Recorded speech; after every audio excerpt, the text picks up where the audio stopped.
everybody. Welcome to another episode of the Cloud-Based Mayhem.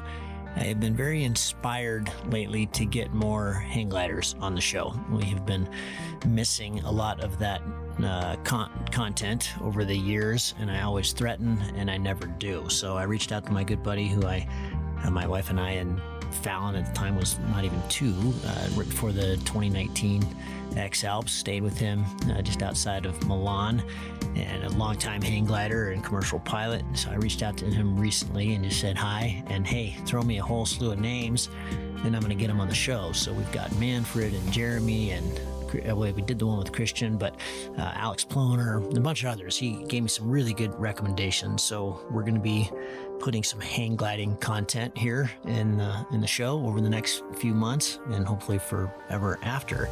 But my first one to drop is today with Erika Klein. Erika used to work with USPA, and she's been flying for over 15 years, and she's had a very different approach. It's been a nice, slow, easy progression, a lot of fun. She does a ton of I guess you call it hang gliding waga on the dunes. She's got a huge social media presence. She puts out a ton of content, a lot of videos that are watched by literally millions of eyeballs. So she's done very well there, but is, not one who has chased the scary and done a ton of competition flying and big long distance. She just recently got into a little bit of topless flying after all these years, and recently got into sports class comps, but she's just had a really nice progression, really loves it, keeps her normal day job Monday through Friday, and goes flying whenever she can on the weekends. And her perspective was really cool. She talked a lot about, reached out to me about, progressing at your own pace and the tools we can use, including cameras and video analysis and simulators to learn, and books, podcasts, and all the resources that are out there. She's also an instructor, so she's got some background in teaching. We had a lot of fun with misconceptions between hang gliders and paragliders, and talked a little about short pack gliders, which we heard about recently on the show, and the need for these short pack gliders to be, something you can put in a car and put together really quick, and so just more accessible to more people to hike and fly with hang gliders. And that's all pretty cool stuff. So yeah, we had a lot of fun with this, and then we closed with her telling me about, I didn't even know this was possible, but you can hang glide over the summer, very specific hours, in Yosemite. It's the only national park that allows free flight, and it's only hang gliders. You got to be an H4. You can find out about that. By the time this show hits, it'll be open in certain hours of the day. It's yosemitehg.org. So check that out, and check out Erika's many, many awesome videos, and enjoy this show. Cheers.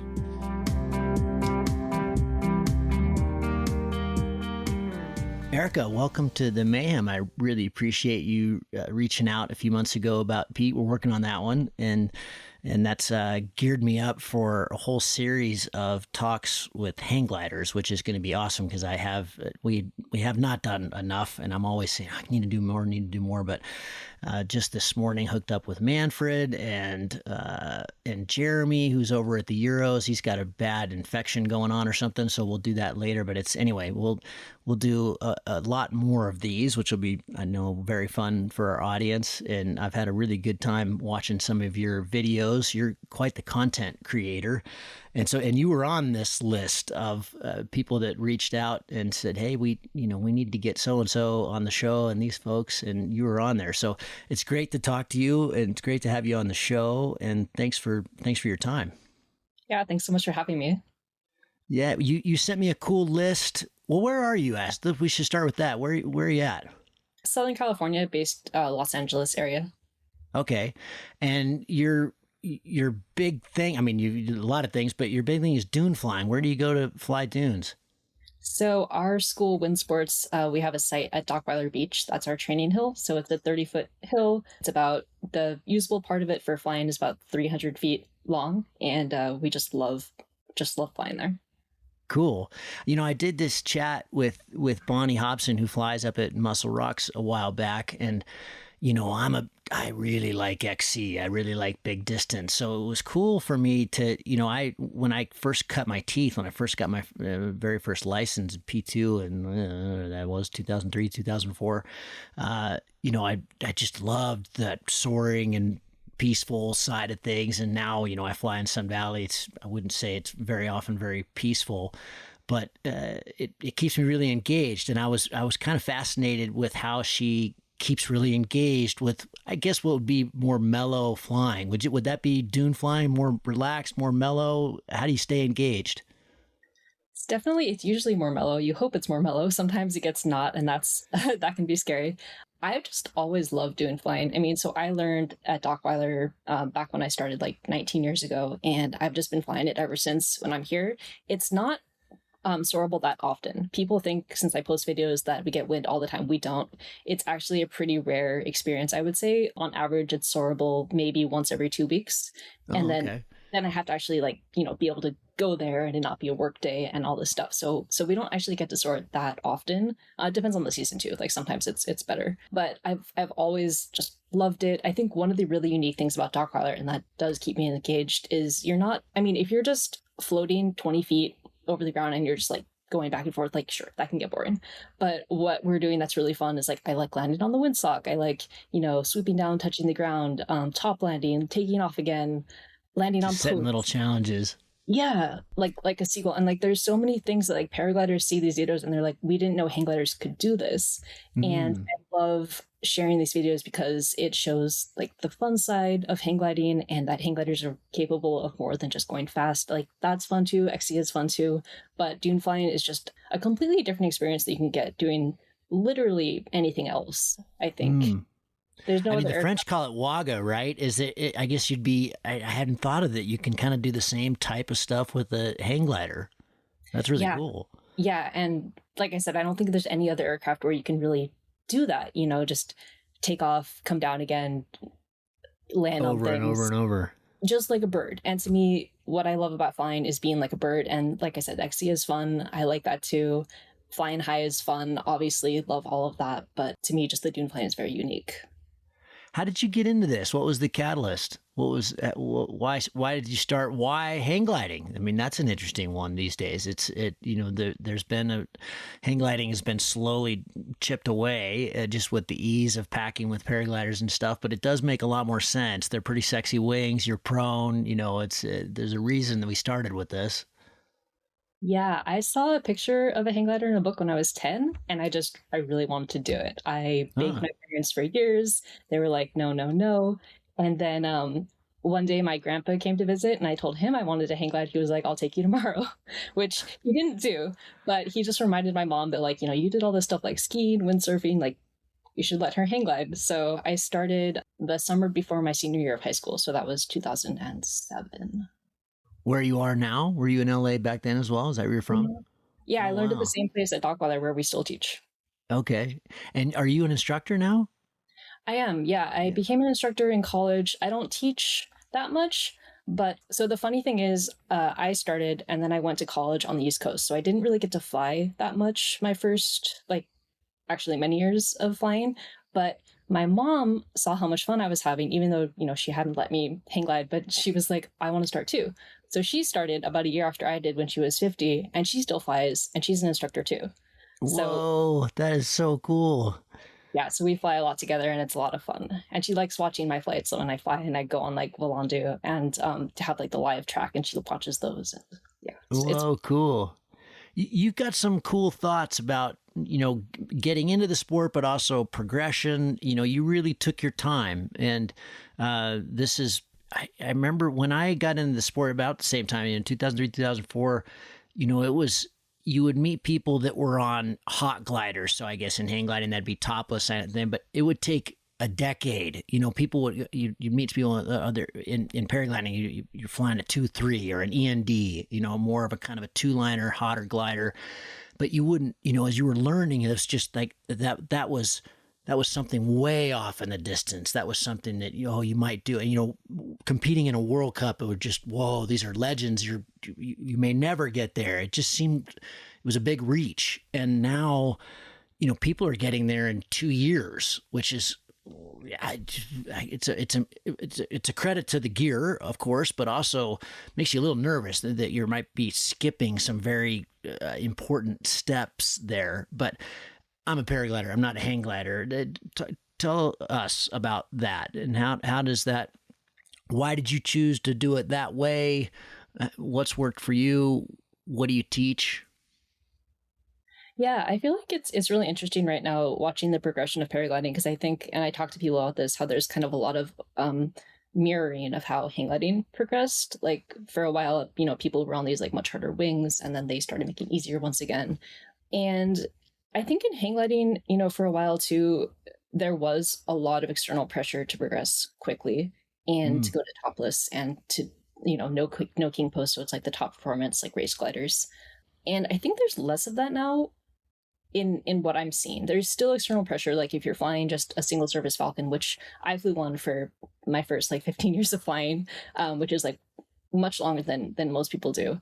But there isn't, I feel, quite as much pressure in the community now, but you'll still get that. There are still people who are like, you should go up.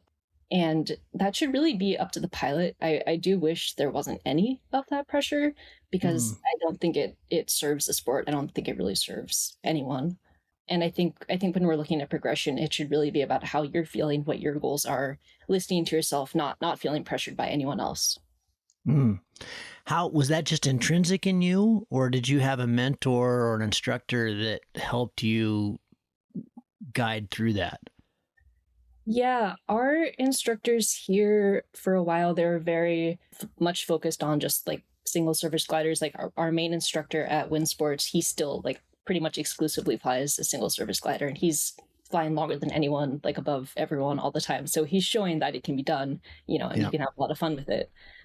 I think it's also, like I said, like I didn't fly that much my first 10 years because I was in high school, college. I lived in Japan for a couple of years. I was doing other things and I couldn't fly that much. And I think it's also safer in that case to be on an easier glider, right? Because if you're not super current, then that's better. But again, yeah, I think it's just deciding when you're ready and making that decision for yourself because you're the pilot in command. Like you should be making those choices, not letting anyone else push you into them. Is hang gliding? You said before we started that you have another job. I mean, tell us what that is. But also, is this your work? I mean, I know you've got unbelievable social media presence. It would make most people in awe, especially for hang gliding. It's awesome. So you've got a lot of people, watching your videos and seeing what you're doing. What's your job? How do you? Is this recreational or is this your profession? It is recreational. I mean, it would be fun to do it full time. It's really hard. Even, I mean, I think to make it full time as a content creator, you really need like a lot of views, like constantly, and making videos. And making videos, it takes a long time. It's kind of hard for me. Like I do it, but it does take a while. So I do have a full time job. I work at a medical school as like a writer. I'm in marketing communications. So That's what I'm doing during the week, and then on the weekends I hang glide. Okay. Are you bilingual or just hang gliding? Yeah, I started paragliding a few years ago, but I don't post about it, and I don't paraglide that much. I always mean to, but then I'm too busy hang gliding. I'm like, oh, I'll land and then I'll go paragliding, but then I land at sunset, so then there's no time to go paragliding. Tell me what you're doing with Wills. So you don't work for Will's Wing, but you've got something going on with short pack hang gliders, which is interesting. Second time I've heard this term in very little time. We had a guest on recently that is doing some vol biv in Europe with the short pack hang glider. So what are these and what are you doing? Yeah. So basically, there's a lot of talking about how we can grow hang gliding. And there's a lot of ideas. And so I worked for USHPA for a few years on staff, and then I was chair of their hang gliding growth and development committee. So I've heard a lot of these ideas. And a lot of it comes down to, we should make insurance cheaper, we should have more instructors, or we should have more sites. And all those things are kind of outside of our control. There's really nothing we can do about them. And so what I want to focus on as far as growing the sport is things that we can actually do and meeting the needs of the community. So right now with hang gliders, they're not like the most inconvenient things. Like you can put them, on your your car rack. You can drive them around. I met a paraglider pilot once who was like, how do you transport those? Like, do you need a flatbed truck? And like, no, we don't need a flatbed truck to transport a hang glider. You can just do it on any car. But that is part of the misconceptions part of it too. But they are still not super convenient. Like, I'll give an example. When I bought a used car, and then the engine blew up, and really I should have just trashed the car, but I ended up getting a new engine for it because I didn't want to build a new hang glider rack. Like, I just built the hang glider rack, and I was like, I am not building a new hang glider rack for this car. But my point is, we can't be asking people to do this. Like, this is insane. And not that anyone else has to do that, but you get my idea. Sure. And so I think also, since we want to get younger people into the sport, and maybe some of them don't have cars, or maybe they don't have a garage to keep their glider in, really what I think we need is a short pack glider that like fits in a car and, you know, is light enough, maybe even hike and fly at some point, but really fits in a car, fits in a plane. Because that's the other thing with traveling with hang gliders, is it's a huge pain to either coordinate getting your glider somewhere, or trying to borrow or rent a glider somewhere, and then you don't know the condition of it, or it's hard to find, or people don't want to rent you a glider. So it's just like, this would just make the biggest difference, I think, in retaining people and also bringing new people to the sport, is having the short pack glider. And so this is something that I've been pushing, and I know that it's difficult to make one. You know, if it was easy, it would have been done already. And there is one out there. I know you did that last podcast. There's the Finsterwalder, and the issue with it though is, I've talked to several people who have them, and they take about 40 minutes to set up. And that I think is just too long. I know paragliders think that it takes us an hour to set up our hang gliders. It takes 10 minutes, 10, 15 minutes, and 40 minutes is just a really long time.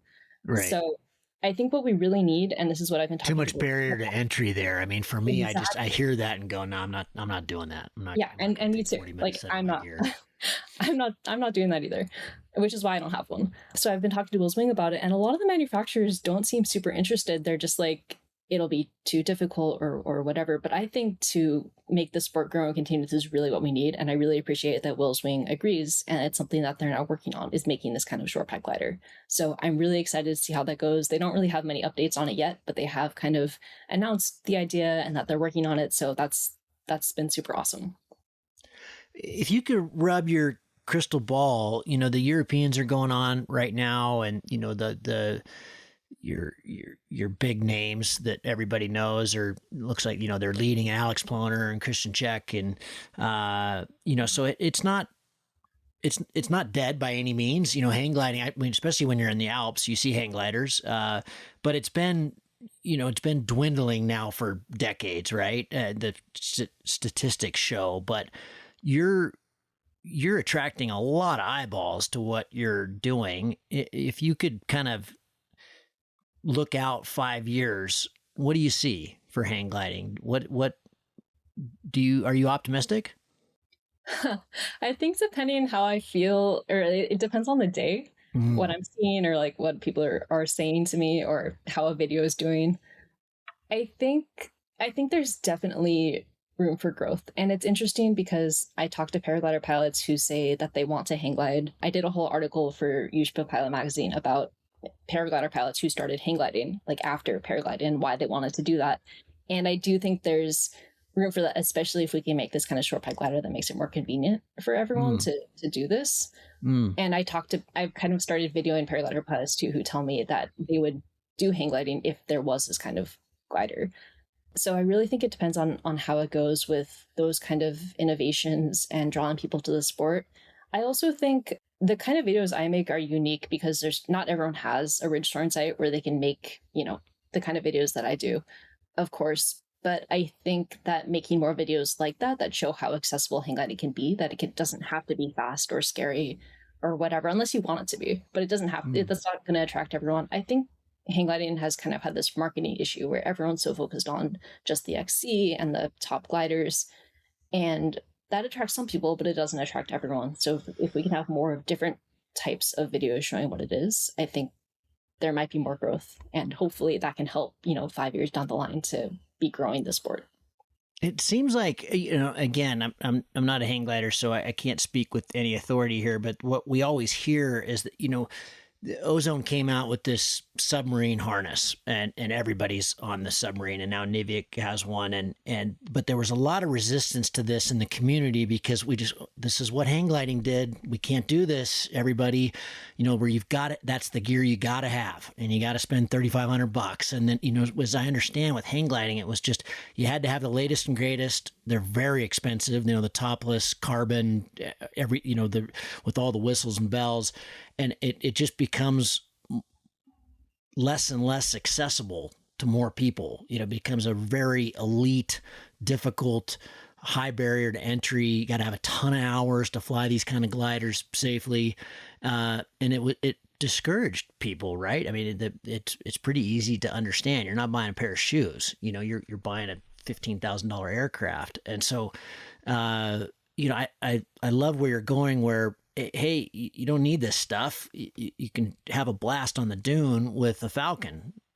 Is that what I'm kind of hearing? That it's, I don't know. In some ways, paragliding is moving in that direction as well. But it's nice because we've got this roadmap that we've seen happen. And wait a minute, if you make this exclusive and expensive, and only available to a smaller portion of the potential pilots out there, it just becomes diminishing returns. Yeah, that's true. And that's interesting about the manufacturing too, because I feel like they're often catering to like the top competition pilots, which is great, but not many people are doing that, honestly. Mm-hmm. And it's not that everyone can fly the dunes either. Like I said, there's not really that many sites for it. And it also helps to be, unless you're kind of a lighter weight, you do need a lot of wind. And you don't always get those conditions. But I think just showing that these kinds of flying are available, that you can do it if you want to, that can help. And then I also try to make a lot of landing videos in the mountains that, like, I never post crash videos. I mean, I pretty much never crash, but I wouldn't post a crash video if I did, because I think that there are just too many of those out there and they kind of give the wrong idea. I mean, I'm a little torn on that because I think you can learn from crash videos, but there are a lot of crash videos out there. So to me, it's more about showing how easy hang gliding can be, and no matter where you're doing it, the landing doesn't have to be scary. You can do it; it'll be fine. Well, what are the misconceptions? You wrote this to me in an email. So you fly both. Obviously more of a hang glider, but some of this could be pretty funny, I think. What are the misconceptions for hang gliders looking at paragliders and vice versa? Yeah, there's definitely misconceptions on both sides, and it's been really interesting learning to paraglide and kind of learning more about paragliding, that things like I definitely didn't know. But on the hang gliding side first, it is amazing to me the number of paraglider pilots who tell me, or who are surprised when I tell them, like, hang gliders don't collapse. That's ridiculous. I don't know why. I hope these are pretty new pilots. That just seems silly. I don't honestly know, Gavin. Like, I really don't. Okay, I mean, it's true. Like, hang gliders can very occasionally break, like extremely rarely, or if you have, if you don't maintain them, or you put it together wrong. Like, there was a fatality recently where they just didn't put the glider together correctly, unfortunately. Okay.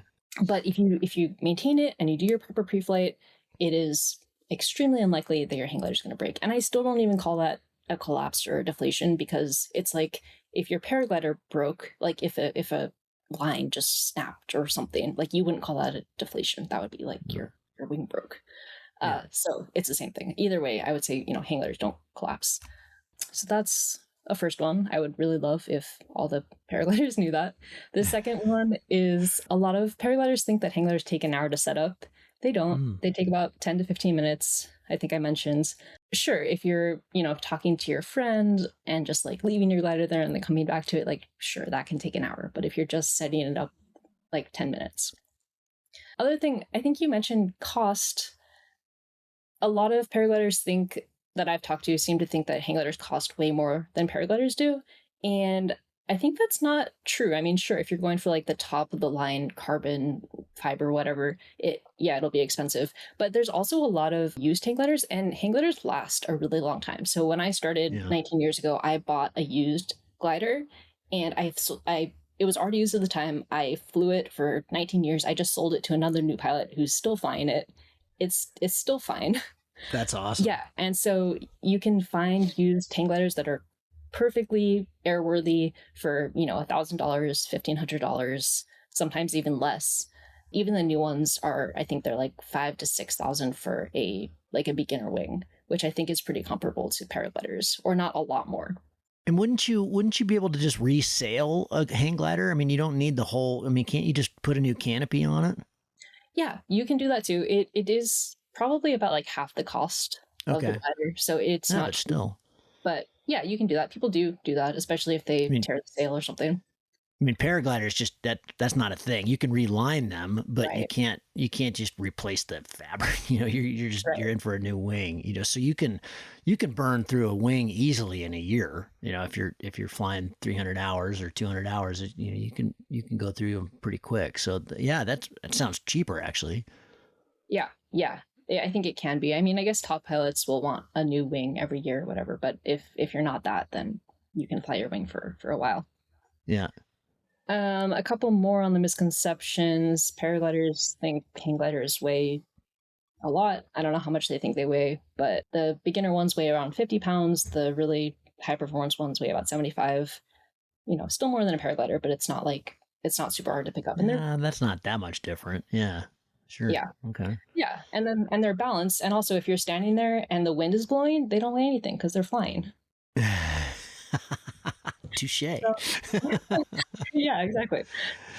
Cool. And then I guess the last big one is paragliders, since stalling is like such a big deal for you guys. I guess they think the same is true for hang gliders. We'll have new students stall their glider on like their first few flights on purpose. If you have ground clearance, it's not a big deal. They will, the nose will drop, it'll recover on its own. That's all built in. So obviously stalling near the ground, stalling near an obstacle, that can be bad. But if you're up in the air, it's really not a problem. Mm. What about the landing? You know what? I see really hot pilots down in Valle do the whole ground effect where they're coming in at a zillion miles an hour, and man, it looks cool. Just looks so fun, and they'll just go and go and go and go and go. But I think that's one of the things, seeing that whole, kind of pitch up at the end, and man, if you screw that up, you're 10 feet off the ground, you're hanging underneath this big heavy thing. Is that just something you just figure that out? And that's always for me kind of, whoa, God, man, that looks, I mean, I'm 54. I don't want to hit the ground from 10 feet off. It's going to hurt. For sure.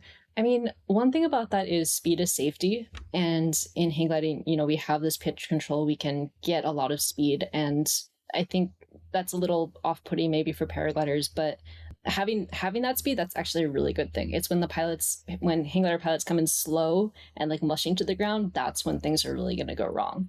If they're Sure. getting that long ground effect, like ground skim, that's They're really super good. safe. They Yeah, airspeed. exactly. Yeah.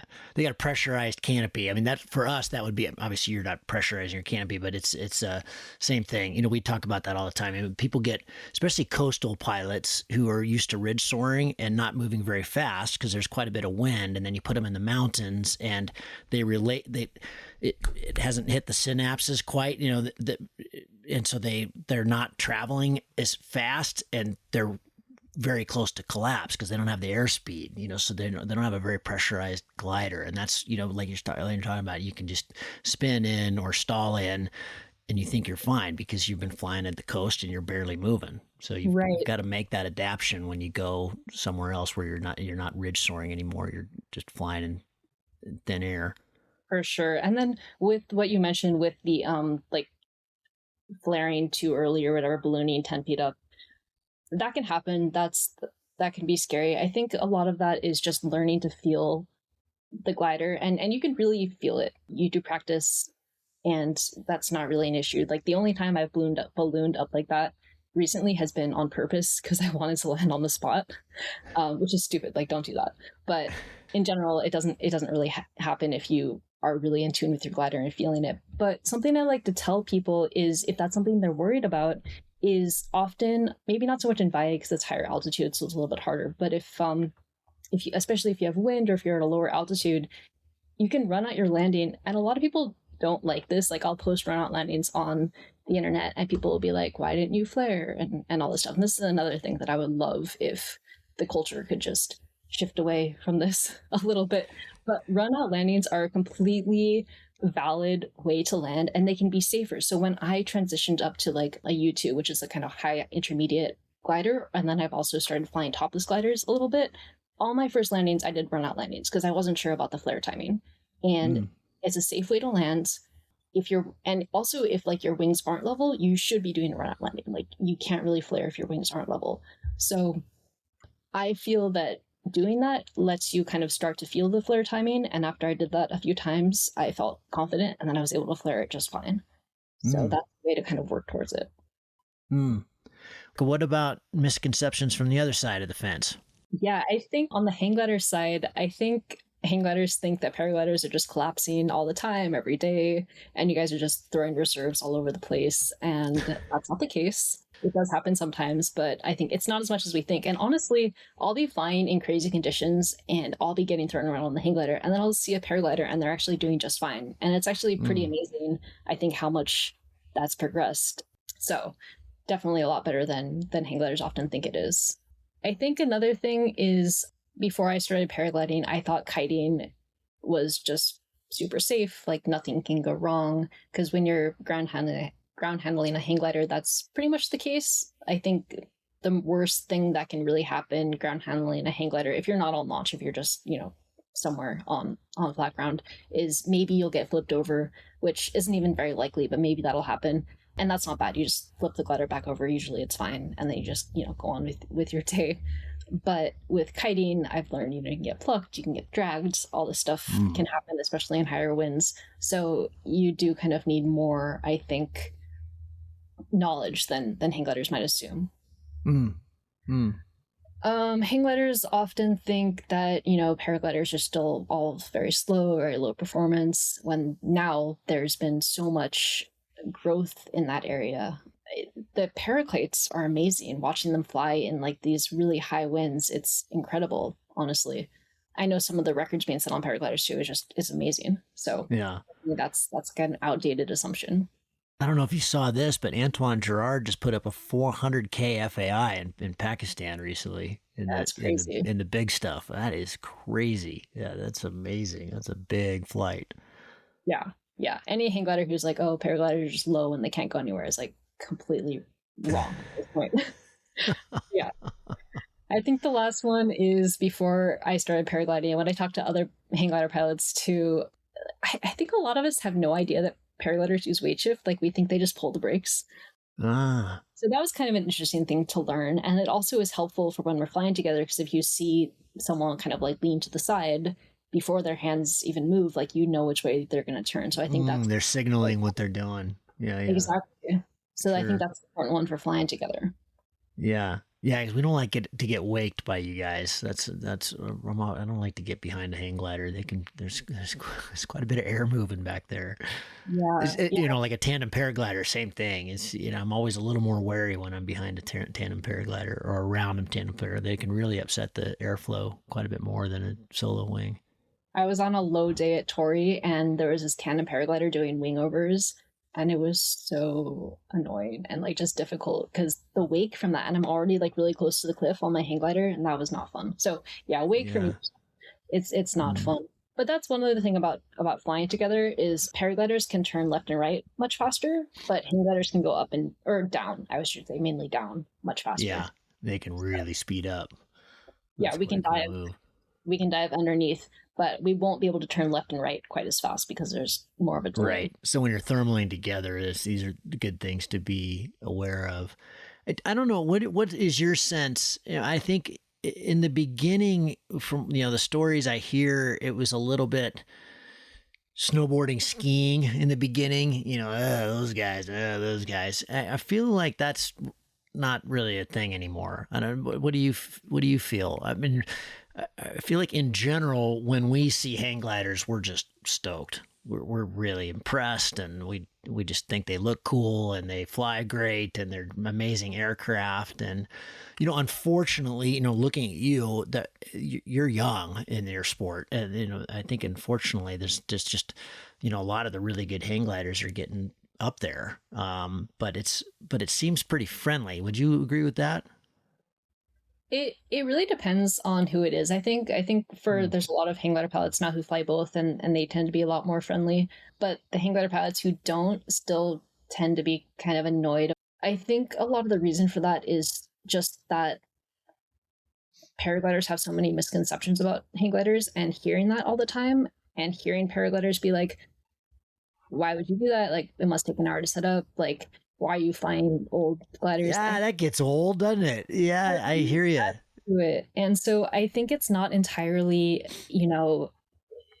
unfair that a lot of hang glider pilots feel that way. So Mm. Yeah, no, I'm with you. I think that makes sense. I do Totally. think if I tell hang glider pilots I was paragliding, sometimes they're kind of annoyed. But it was cool when I was learning, and I think I just gone on like a week long hang gliding trip or something, or I went to a competition, and then I came back, and they're like, "Oh, like were you paragliding?" I was like, "No," but they're like, "Oh, at least you're in the air," and that was it was really nice to have Mm. that. Paragliders don't seem to really care what you're flying as you're flying. So that Unless was you're doing nice. it. On the hang gliding Oh. side, it's not quite as accepting all the time, which I understand, but it's it could be a little friendlier for sure. Mm. Interesting. You mentioned in your email to me that one of the really cool tools for education and instructing and learning are cameras. I hadn't thought about that. I don't know why I hadn't thought about that. We use video a lot in SIV training, of course, so you can really see. Often things are happening so fast, a lot of students just can't catch up to what is happening or has just happened, and so video can be a really good tool for that. But I think you're talking about using it for it just in training in general, correct? Yeah, I use video a lot to analyze launches and landings. Like I said, that's a really important thing for me. I think on the hang glider, it's kind of easier because you can just mount it on the glider and then just have that. Yeah, yeah, Right. super cool. So a lot of people use Insta360s now, which are super cool for making videos for social media, but they're actually not very good from what I've seen for analyzing your flights. Like I'll Mm. have a landing where I did a lot of things wrong and I'm annoyed about it, but then I'll look at the Insta360 and it looks great. And Oh, that's cool because it's then just I'm like, too wide angle. I guess. I don't know, but I'm like, that's Yeah. cool. I'm gonna post that one, and then no one's gonna complain about whatever I did wrong, which is awesome. But it doesn't actually help you analyze your own flight. So I think what I recommend for that for hang gliders is a GoPro or similar camera on the keel, and that can really help you with launching, with landing, seeing your nose angle, seeing what your hands are doing, seeing what your body is doing. And I will do that on most of my flights. Is look actually every flight. I'll look at my launch and my landing and be like, how could I improve this? Is there anything I did wrong? What can I do next time to make it better? And a lot of people, you'll see someone have a not great landing, and a lot of the times they'll blame it on the conditions, and Mm. the camera can really show like, was it actually that, or was something I did? And I think it's really important to recognize that, and then if it was you, like take responsibility for that, and then figure out how to fix it next time. Yeah, I imagine hang gliding's maybe easier in some ways for launching in more cross, or I don't know, maybe not, but when you in paragliding, if you see somebody blow a launch, it's oh, the conditions were no, you're crap at ground handling. That's it's an easy one.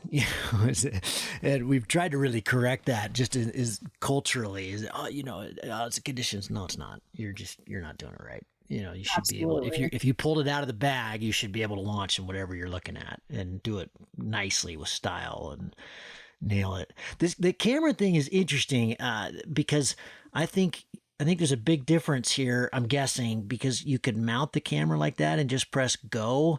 We think anecdotally, here we go again, but we think that GoPros are causing a lot more mayhem in our sport, especially with those kind of sub 100-hour pilots, because it's adding a level of complication and a thing you've got to fiddle with. You got to mount it. It's in the way. It's potentially could get caught if you had a big collapse, if you've got it on your head, but it's mostly just that, to fly well, you've got to observe, right? You've got to be aware and of other people, especially if you're thermaling with them, but also of just the terrain and your glide and the whole thing. And then when you're new, that's a lot. You know, your brain is processing a lot, and it's not necessarily intuitive yet. You know, that's coming hopefully, but it's not when you're new at all. There's just so much going on, and then to add a camera because you want to show your friends what you've done. You know, it's something we've really kind of gone, hey, be careful with this. You know, you don't say no to anybody, but you're just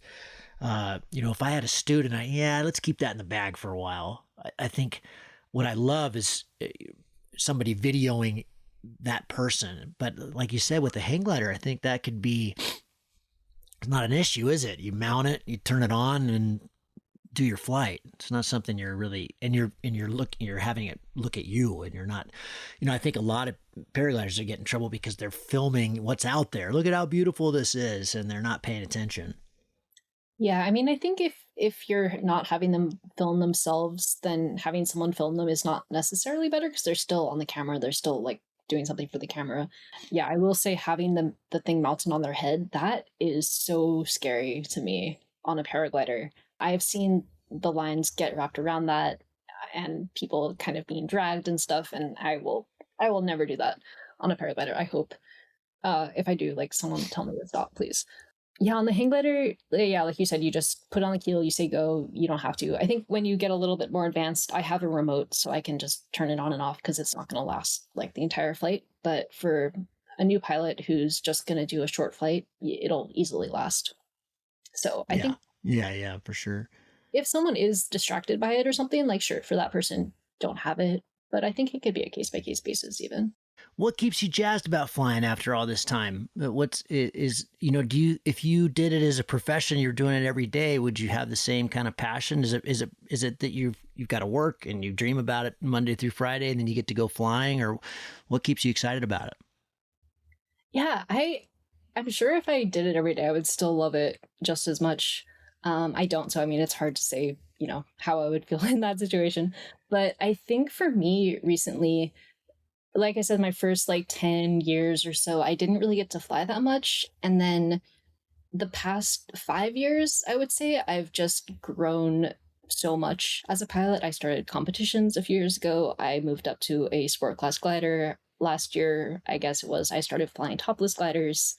And so I've really been working on kind of getting some of the basics. I've started cross country flying with competitions. And there's just been so much to learn and so much to do, and it's been a lot of fun. When I got the list of people that to interview, I'm good friends with a guy named Gary Wardham in Italy, and he flies commercial jets, but he's also a very talented hang glider, and he gave me the list, and you were on it.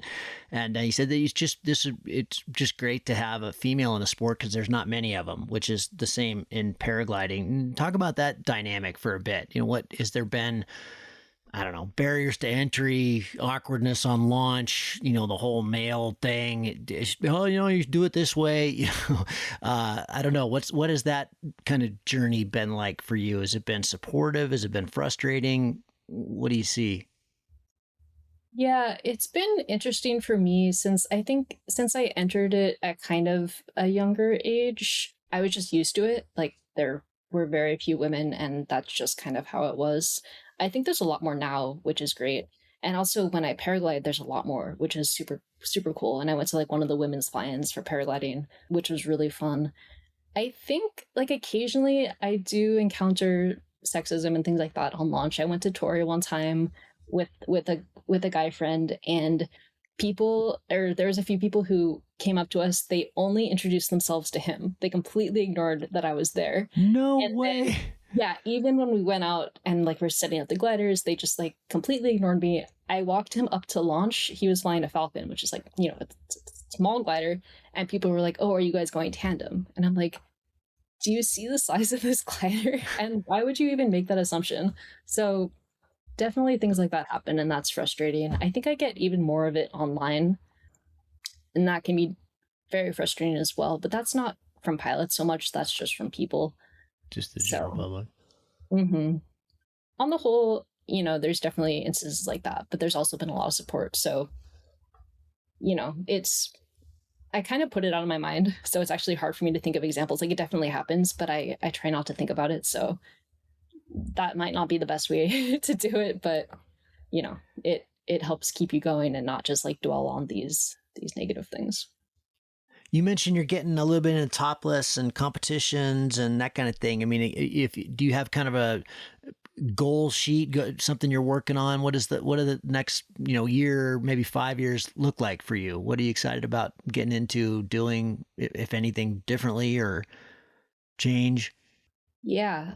My fiance is also a pilot, and we talk about this a lot. And he's really goal motivated. Like he wants to do loops. Like he has like very specific things he wants to do. I don't really have that. I just want to like not I just want to be better than I am. Like I'm always really focused on just improving, whether that's Mm, launches or landings, or I've been working a lot on thermaling because thermaling has always been something that's been not like I'm okay at it, but I'm not. I want to be better. I want to be mm. really good at it.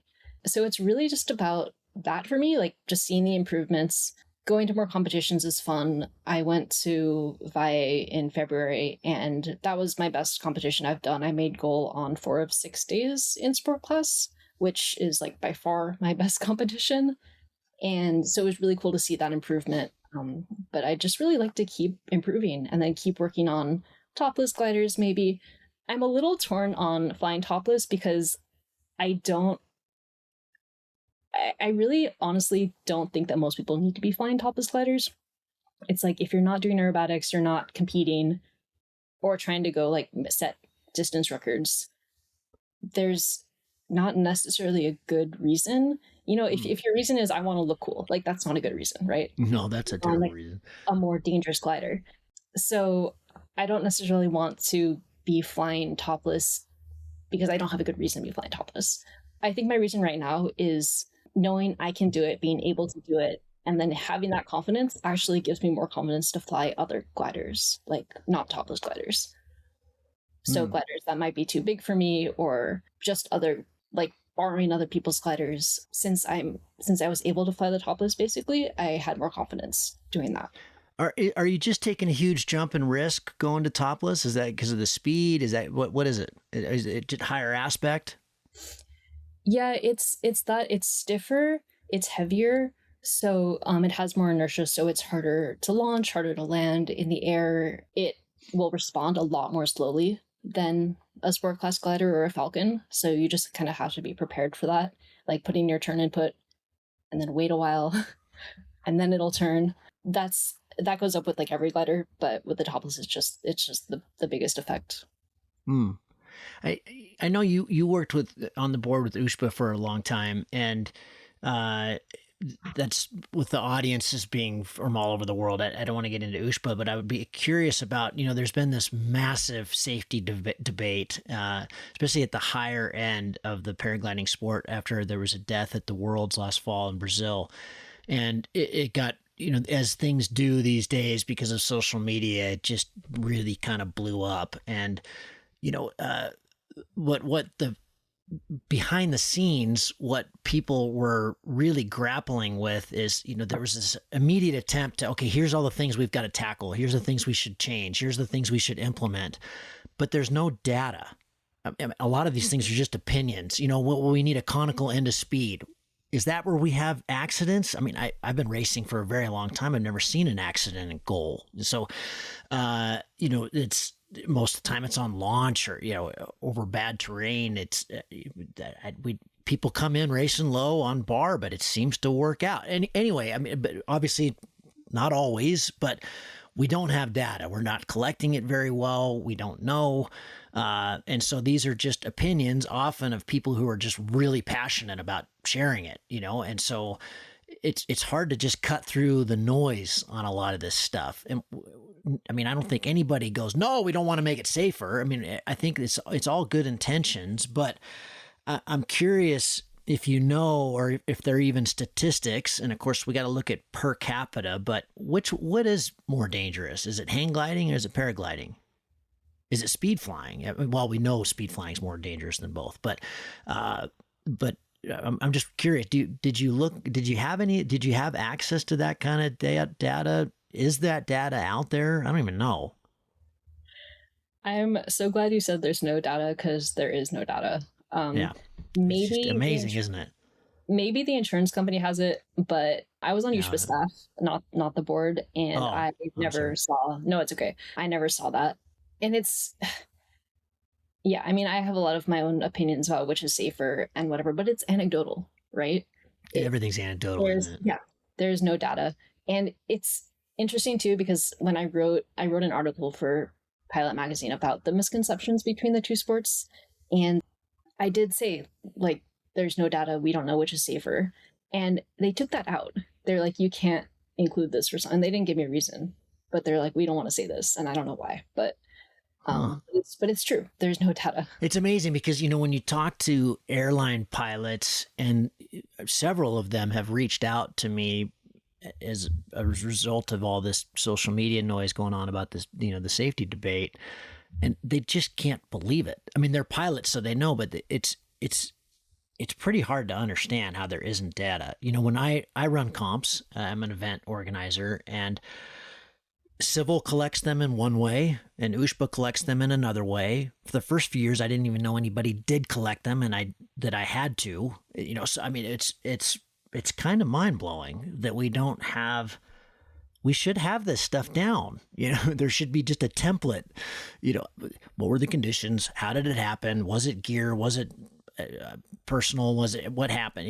What did they throw the reserve? Was the reserve successful? What kind of reserve? 20 things, collect it around the world, and we would then it wouldn't be anecdotal. We would know it. It's kind of frustrating. I wasn't planning on getting off on this thing. I was just curious because I think people getting into the sport that don't know anything, that's going to be one of the things on their mind. I think a lot of people get into speed flying and don't even know it's dangerous. And, you're flying really low to the ground. It's kind of obvious that wingsuiting and speed flying would be statistically more dangerous. Well, I think we know that, but beyond that, it is pretty anecdotal. And it'd be curious I just don't even know if paragliding there are more paragliding accidents for sure, but there's more paragliders. So what does it come down to? Which one is? It seems that, again, completely anecdotally. Yeah, well, you said I've got opinions about this. What is your opinion about it? It seems to me hang gliding is less dangerous these days, but I don't. Yeah, maybe that's just because much less people are doing it. I don't know. Yeah. Well, anecdotally, what I tell people when they ask me which is safer, I just say anecdotally, again, the injury rate is on, or not rate, but the most common injury on a hang glider is a broken arm, which sucks, but it heals. The most common. And that's because landing, you have a hard landing.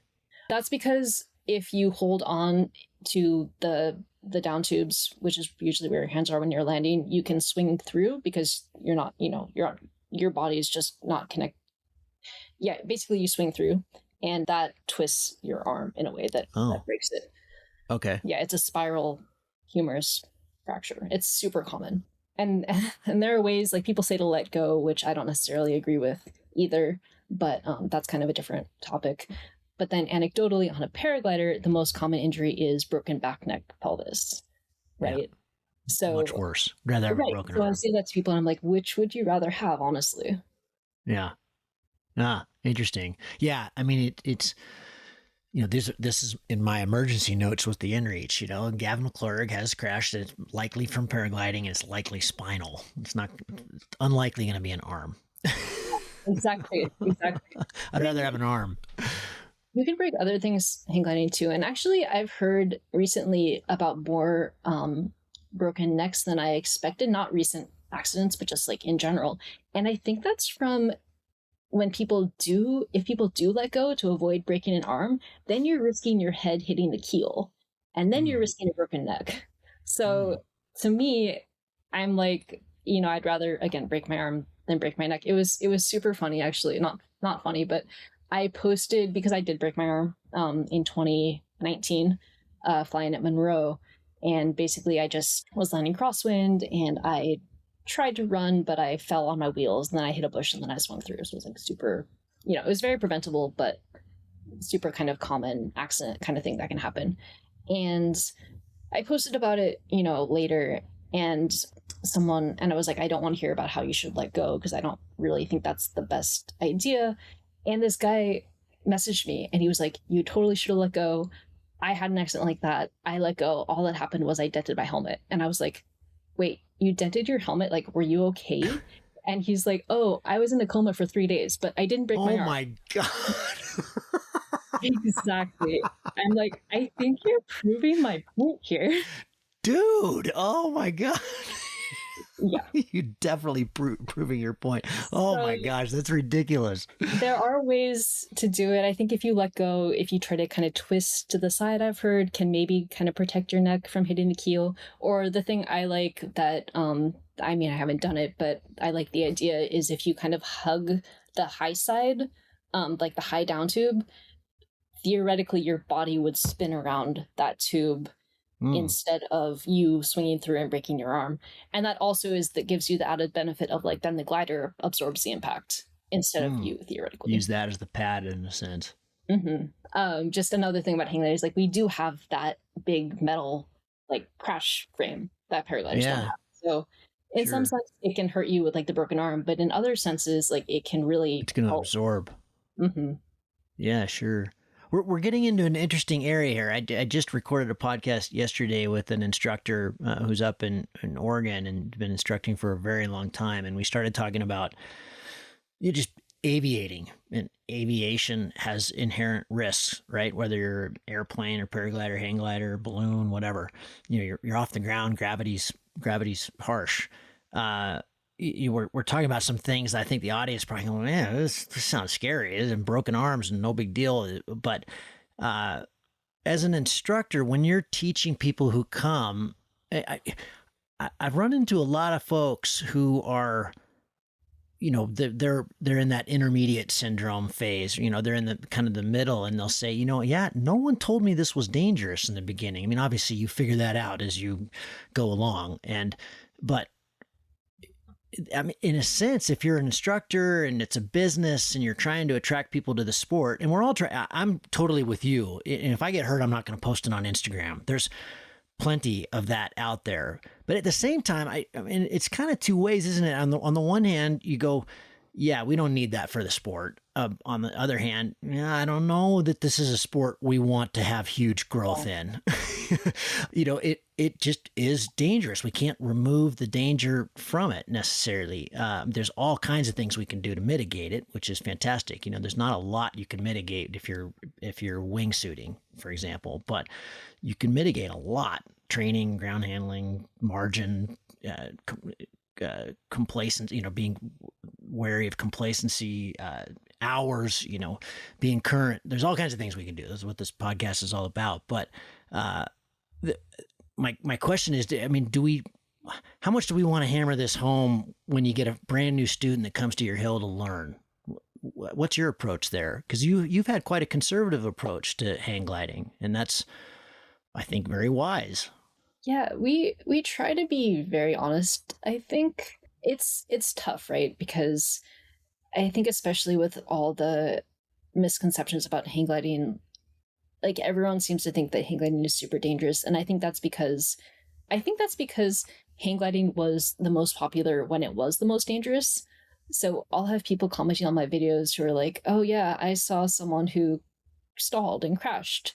And then I'll be like, okay, when was that? And they're like, oh, 1976. I'm just like, it's a completely different sport now than it used to be.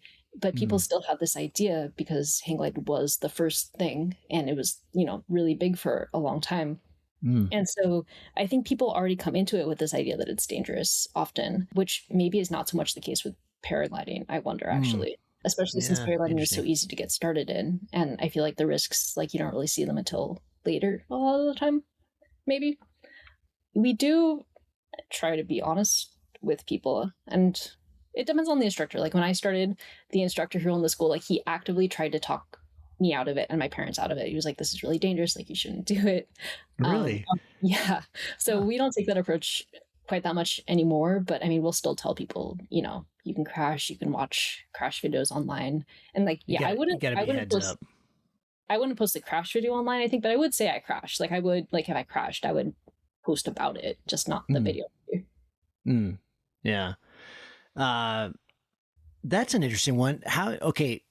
Gavin McClurg hasn't flown either thing, comes to your hill and wants to aviate, has no idea if he should paraglide or hang glide, which one takes less time to walk away and do your own thing? Do you guys have the same ratings? Is it P2? I'm sorry, H2? Is that you have the same system more or less, right? Yep, same system. Yeah, definitely. Which one's faster? Paraglider's way faster. Paraglider's way faster to learn. Okay. You can take someone off the street. That's what they do, right? Many schools, like they get their wing up and they just send them off the top immediately, and it's very intuitive and you figure it out. And they can do that first day. We can't really do that with hang gliding. Hang gliding is a lot less intuitive. Learning to feel the glider, I wouldn't say it takes longer. I would just say that it's necessary to feel the glider properly, to fly it properly, whereas with paragliding you don't really need to there's so much that a first day student, like, they're not feeling any of it, but they can still like pull the brakes and like get it down safely, I would say. Yeah, follow along on the radio and exactly. Do what they say. Yeah, so definitely paragliding is easier to get started in, but I think that paragliding is much more difficult to master or to like get through like the intermediate part safely. Yeah, Russ Dawkins always says it's so easy to learn and so easy to get good at. It's so hard to get good at. It takes a long time to get even really very proficient. Like you said, anybody can lob off a hill and not the training hill. You have thoughts about that? Training hills. Talk about that. I love training hills. And I wish more people went back to them. I think anytime there's an opportunity to go to a training hill, I am at the training hill. I don't know why I like it so much, but I think it's what I said before about really wanting to perfect everything about my technique. A lot of that is launches and landings. Like, that's where you're going to get hurt on a hang glider, I suppose on a paraglider too. But if you can do your launches and landings like very safely and confidently, then that's like the main thing you have to worry about. So yeah, training hills are a lot of fun for me. And then also, if they're windy, then you can try to soar them or try to top land them depending on the hill. And there's a lot of things you can do on a training hill, or, do spot landing contests. We just went a couple months ago, or actually, I guess it was last month. So Kitty Hawk Kites in North Carolina, they have a dune competition every year called the Spectacular. And so literally you're just running down the training hill, like doing a course and trying to spot land. And it's a competition. So we just did that, for a weekend, and that was super fun. So for those listening who either have never hang glided or have never flown, they're just interested in maybe getting into the sport. They've seen your videos and that kind of thing. Where would you tell them to go? As I get this one a lot from people that, hey, I'm either coming to the United States, or hey, I've listened to some of your shows, or I saw this on YouTube, whatever. Where should I go learn? And I've got my favorite places to send people, and that's always a little bit described by where I learn myself and where I've gone. But we know the instructors that are out there. We know the good training hills. Where's a good place to go to learn how to hang glide? And if you can reach, I don't know if you know those spots in Europe as well, but just our audience is all over the place. But where is a good place to go figure this out in a safe manner? Yeah, I don't know the spots in Europe. I normally, when people message me about this online, I just say, look online for a school in your area. I mean, there are places like, our school, Wind Sports in Los Angeles. There's a school at the Point in the Mountain, and Point in the Mountain is an amazing place to learn. I think either sport, I would, top place. But especially with hang gliding, it's not, I know with paragliding, you can do like a 2-week course and like get your P2 and then you walk away and you're a pilot. That's not really the same with hang gliding a lot of the time.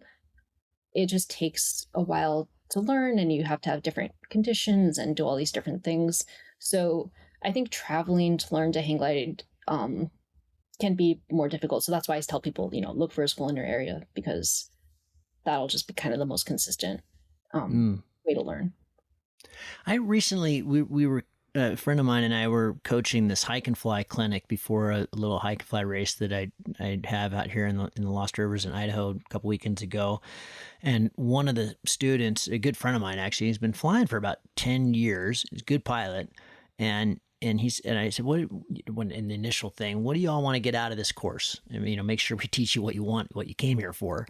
And he said, I haven't flown really anywhere where I didn't get a sight briefing, that I'm not used to just going to a place and rocking up and flying off, which in hike and fly, that's all you're doing. You're very rarely flying an established site. You're just, well, this looks good and I can get my wing out of here. And it's the right aspect. And I say, so that just blew me away. I mean, I haven't been to a place and gotten a site briefing in 15 plus years. I mean, this was the first couple weeks of my flying career. And then after that, this looks nice.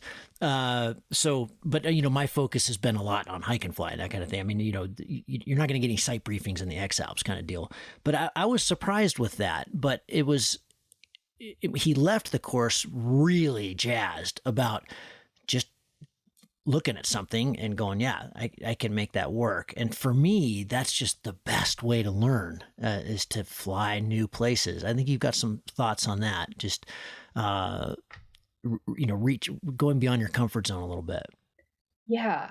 Hang gliding, I feel like it's a little different in that sense because you are usually getting site briefings. I mean, and you're driving up the hill, so you right. are really going more to established sites. Sure. Yeah. Yeah, we are doing that. I would say, I think for going beyond your comfort zone, though, one of the tools that I really like to recommend is there's a hang gliding simulator called Free Flight Experience. And with that, it has like a ton of sites and you can go fly them. It's in VR and kind of get, this is the opposite of hike and fly. It's all, like I said, it's all defined sites, but you can get really comfortable with the site. And I've also used it, though, for landing weird places. So cross country in SoCal, especially for hang gliding, is kind of sketchy. There's just like not many places to land and it's so developed. And there's one spot at Crestline where if you get low there, like you basically can't get out. And so halfway down the mountain, it was pointed out to me that there's like a field that people have used for back by that landing. Road. Yeah. Sorry? It's back by that road down and to the right, I think. Oh, it's a ranger station. Oh, okay. Yeah. Yeah. Yeah, there's a ranger station that's like by the highway and it's like halfway down down the mountain. And so I hope to never land there in my entire life, but I landed there in the simulator a few times. And that was super helpful because there's really only one way to approach it on a hang glider because there's all these road signs and you have to like go between them and they go up this hill. And again, I hope to never do this for real, but doing it on the simulator is pretty fun. And it really gives you the feeling that you're actually doing it. So there's a lot you can do with the simulator. You can practice thermaling, you can go to new sites, you can land at places that you hope to never land. But I really recommend that as a way to kind of, even for advanced pilots, like progress safely, and for beginner pilots too. And then go to the site and then not do those things, but at least you feel more confident that you could. I don't know if we even have anything. I mean, I know somebody reached out recently that they're working on that for paragliding, but I don't know that we have that. But I've flown simulators for sailplanes, and I know that's a big part of their training, and they're amazing. They're very accurate, and it's great because you crash and it doesn't mean anything. Yeah, there's Condor for sailplanes. Yes, and I've used that too. I use that for thermal practice to kind of try to visualize the thermals and things like that. I crash those sailplanes all the time. I don't know how to fly a sailplane. Yeah, so that's been my experience with Condor. Yeah, I blow a sailplane up like every time. I feel that, but it's fun. Yeah, and they're pretty expensive, I'm told. So I'm not sure we should probably keep it to Condor. Yeah, exactly. Yeah, no, I actually went in the sailplane with a friend, and I was like, just having blown it up so many times, it just actually psyched me out a little bit. Correct. Yeah. Why? It was good. It was fun. Erika, thanks for coming on the show. I really appreciate it. And this is some good, fun information. And I'm sure this will inspire people to come out and do some dune flying and get into the sport. Every time I talk to a hang glider, I say, why am I not doing this? I need to do this. I can't remember who it was, but somebody just made it really obvious. They said, well, what's better? And they said, well, how do eagles fly? We're prone. And I thought, yeah, okay, you got me there. That's exactly what people say is like everything's better about paragliding except for the flying. And the flying is why we do it, right? So well said. Well, Erika, thank you very much. I appreciate it. And it's good to see you and hope I get to fly with you out there soon in California. Or yeah, that'd be awesome. Thanks so much.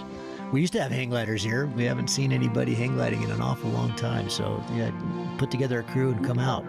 maybe we'll come up. That'd be awesome. That'd be really fun. That would be fun. Cheers.